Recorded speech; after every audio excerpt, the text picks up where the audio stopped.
BBN news special correspondent Kanhaiya साहब से मैं ये पूछना चाहूँगा, आपने बताया कि जमहूरियत की बहाल होने के लिए आज गांधी की भी ज़रूरत है, लेनिन की भी ज़रूरत है और भगत सिंह की भी ज़रूरत है।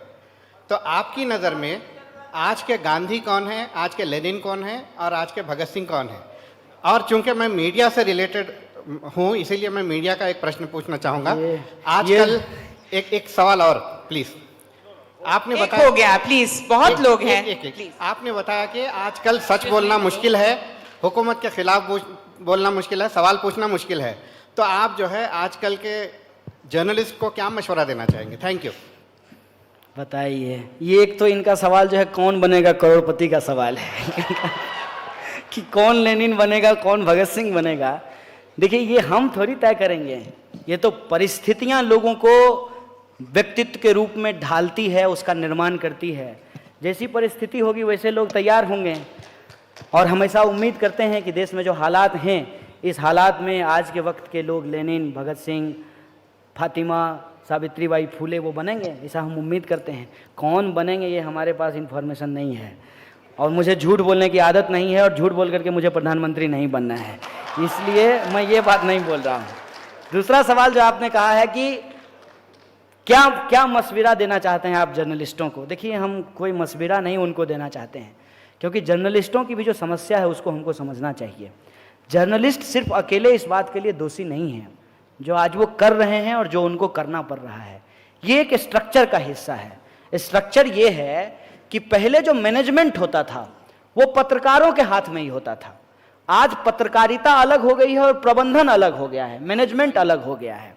आज मैनेजमेंट में वो लोग बैठे हुए हैं जो इन्वेस्टर्स की तरफ से बिठाए गए हैं, जो चैनल का मालिक है उसने जिसको बिठाया है, या एडिटर भी जो पहले कभी पत्रकार रहा हो वो पत्रकार की हैसियत से एडिटर नहीं है, वो मैनेजर की हैसियत से, सीईओ की हैसियत से वो एडिटर बन करके वहां बैठा हुआ है।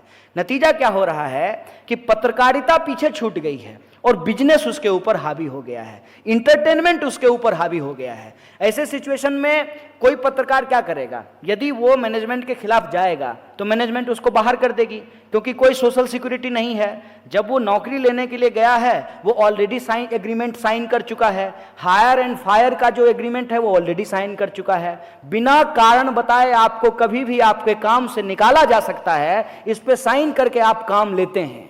तो ये जो लेबर लॉज के ऊपर अटैक है, और ये जो अटैक है, इस अटैक को जानते हैं क्या नाम दिया गया? इसको नियो लिबरल रिफॉर्म कहा गया। कितना अच्छा शब्द है। मैंने लिबरलिज्म शब्द की भी पूरी गरिमा बदल दी गई। जैसे नहीं, चोर अपने आप को चौकीदार कहने लगा, अब चौकीदार शब्द की गरिमा ही बदल गई है।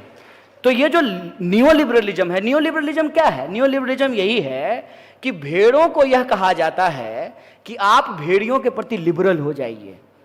इंप्लॉय को और लेबर को यह कहा जाता है कि आप मैनेजमेंट के प्रति लिबरल हो जाइए। यही लिबरलिज्म है। लेबर लॉज को जो है पूरी तरह से खत्म कर दिया गया है। एक भी राज्य में जो है वो वेज कमीशन नहीं है पत्रकारों के लिए। यहां पे भी आंध्र प्रदेश और तेलंगाना में भी लोग वेज कमीशन के लिए संघर्ष कर रहे हैं। वेज कमीशन नहीं है, पत्रकारों का कोई टाइम फिक्स नहीं होता है।